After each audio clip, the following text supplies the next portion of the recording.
सभी श्रोताओं को नमस्कार और प्यारे बच्चों का स्वागत। तीर्थ यात्रा के लिए पलायन। सिंहस्थ में नासिक और कन्यागत में वापी में बड़े पर्व आते हैं।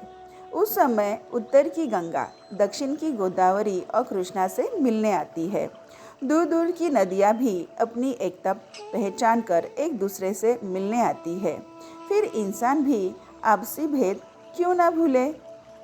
गंगा सागर से मिली हुई है, फिर भी उसका स्वतंत्र अस्तित्व है।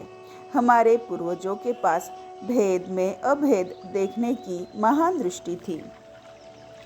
उस वर्ष कन्यागत होने के कारण हजारों पुरुष और महिलाएं वापी में यात्रा के लिए आ रहे थे। हमारा छोटा सा गांव पालगढ़ वापी से काफ़ी दूर था, लेकिन हमारे गांव से भी बैलगाड़ियां लेकर कई लोग जा रहे थे।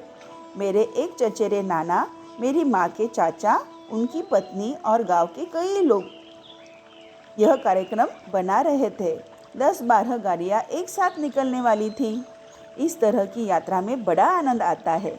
प्रकृति माता के पास पल भर रुककर आगे बढ़ने में कितना आनंद आता है।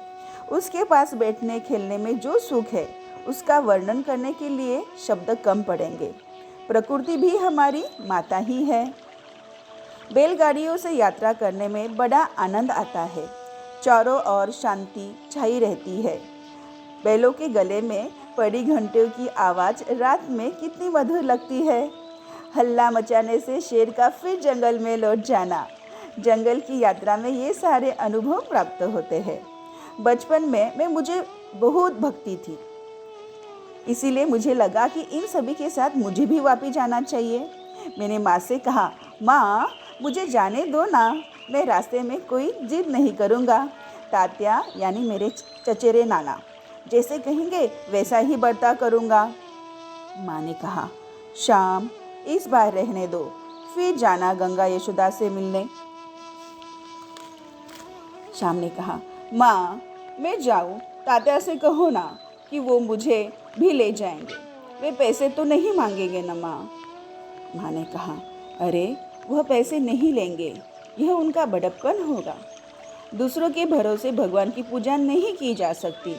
खुद मेहनत करनी चाहिए, खुद कमाना चाहिए और वही भगवान को अर्पण करना चाहिए। जाना ही है तो पैदल जाओ, है ताकत। मैंने कहा, माँ मैं थक जाऊँगा, गाड़ियाँ आगे निकल जाएंगी, मुझे किसका साथ रहेगा, मुझे डर लगेगा माँ। माँ ने कहा, बेटा हम छोटे लोग हैं, अभी तुम छोटे हो और हम गरीब हैं, इस तरह जिद मत करो। मुझे बहुत बुरा लगा। सब लोग तड़के ही यात्रा के लिए निकलने वाले थे। लगा सभी गाड़ियों के पीछे छिपते छिपाते कल मैं भी चला चलूं। मैं जागा। वह शनिवार का दिन था, पाठशाला जाना ही था। बस्ता लेकर मैं पाठशाला जाने को निकला। माँ ने कहा, अरे आज इतनी जल्दी क्यों मची है, खाओ और फिर जाना। मैंने गुस्से से कहा, मुझे नहीं चाहिए, पानगी बिनगी खाने को देती हो लेकिन वापिस जाने नहीं देती हो। माँ ने हल्के गुस्से से कहा, फिर मांगना खाने के लिए, देखना देती हूँ क्या। सब मन मर्जी होती चाहिए तुम्हें, राजा हो क्या तुम। इतनी मन मर्जी करनी थी तो राजा के घर पैदा होना था ना। शाम खाने की भूख नहीं है तो दोपहर में मत खाना, देखो तो सही कि कितने दिनों तक तुम भूखे रहते हो। शाम लौट आओ, माँ का कहना मानो। मैं जल्दी जल्दी चलता रहा। स्कूल अभी खुला भी नहीं था। अपना बस्ता स्कूल के बरामदे में रख में वहाँ से निकला। तड़के ही निकली गाड़ियाँ बहुत दूर चली गई थी। 10-11 साल का बच्चा उन तक कैसे पहुँच पाता। मुझे बिल्कुल होश नहीं था, लेकिन अगर घर नहीं जाऊँ तो कहाँ जाऊँ। वन में भी कितनी देर और कहाँ रहूँगा। स्वाभिमान कह रहा था, गांव में मत जाओ, घर मत लौटो। पेट कह रहा था, अगर घर चलो, घर न जाने में स्वाभिमान कैसा। माता पिता से स्वाभिमान कैसा। प्यार करने वाले से स्वाभिमान जताना यानी प्रेम का अपमान करना है। गांव में प्रवेश करने का साहस मुझ में नहीं था। मैं चल रहा था। इतने में किसी ने मेरे हाथ को पकड़ा। अरे तुम हो कहाँ, आखिर तुम कहाँ और कितने ढूंढे हमने तुम्हें। गांव में कई जगहों में हमने ढूंढा। तुम्हारे चाचा, पिताजी, घर के बाकी लोग, पास पड़ोस वाले सब लोग तुम्हें ढूंढ रहे हैं। पाठशाला के बच्चों ने जब मेरा बस्ता घर लाकर दिया तब मैं गुम हो गया हूँ, इसका सबको पता चल गया था। ऊंच नीच हुई तो जो नहीं होना चाहिए वही हुआ। तो पिताजी प्राध्यापक से मिलने गए। उन्होंने उनको खूब खरी खोटी सुनाई। घर में भी किसी ने खाना नहीं खाया था।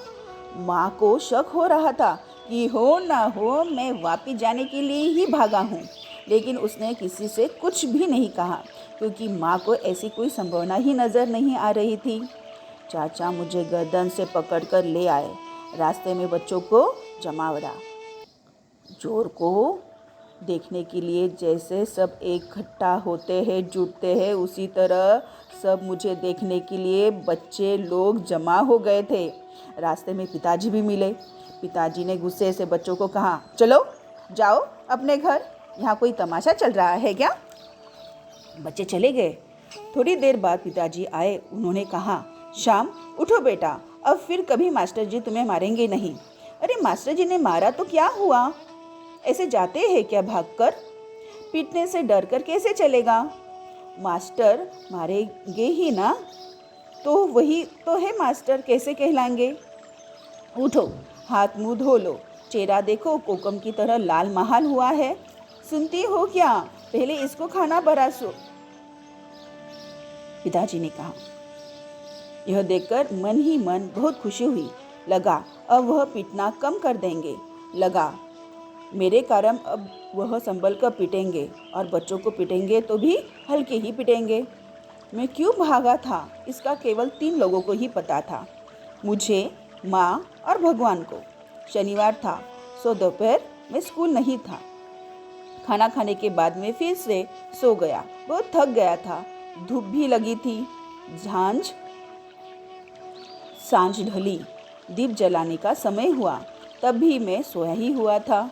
माँ मेरे बिस्तर के पास आई, मेरे पास बैठी। उसने मेरा माथा छूकर देखा, फिर धीमे से पुकारा, श्याम श्याम, तबीयत ठीक नहीं है क्या? बदन दर्द कर रहा है? मैं अचानक अपना सिर माँ की गोद में रखा और रोने लगा। फिर रोना रोककर माँ से कहा, माँ मैंने तुम्हारी बात नहीं मानी, इस तरह भाग गया, इसलिए तुम गुस्सा हो ना? मास्टर जी ने मुझे पीटा था, मैं इसलिए नहीं भागा था। तुम भी कभी कभार पीटती हो, तब क्या मैं भाग जाता हूँ? भाऊ को लगा कि मैं इसीलिए भागा। कल तुमने कहा कि जाना हो तो पैदल जाओ, है हिम्मत? माँ मैं पैदल ही जाना चाहता था, लेकिन माँ मैं अपनी ताकत से परे की बात करना चाहता था। तुम्हारी बात न मानकर तुम्हें बताए बगैर भाग गया, इसीलिए तुम मुझसे गुस्सा तो नहीं हो ना माँ? बताओ माँ। श्याम, माँ ने कहा, मैं क्यों गुस्सा होंगी? मुझे गुस्सा भी नहीं आया और तुम भागे इसलिए बुरा भी नहीं लगा। तुम छोटे हो, कैसे क्या करोगे यह सोचकर आंखें बहती रही। तुम भगवान के लिए भाग रहे थे, गंगा में नहाने के लिए भाग रहे थे। तुम पर मैं कैसे गुस्सा हो सकती हूँ? बेटा मुझे तुम्हारे बारे में अभिमान और गर्व ही महसूस होगा। मैं गर्व के साथ कह सकती हूँ कि मेरा श्याम भगवान के लिए भागा था। श्याम, अपनी माँ की एक बात हमेशा याद रखना, चोरी कर, यहाँ वहाँ लगाकर, बुरी संगत के लिए डर कर कभी मत भागना। बुरी संगत के लिए डर कर कभी मत भागना। भगवान के लिए भागना हो तो भागो। सभी संतों ने यही किया है। भगवान के लिए मेरा बच्चा भाग जाए, ऐसी मैं प्रार्थना भी करूँगी। धन्यवाद।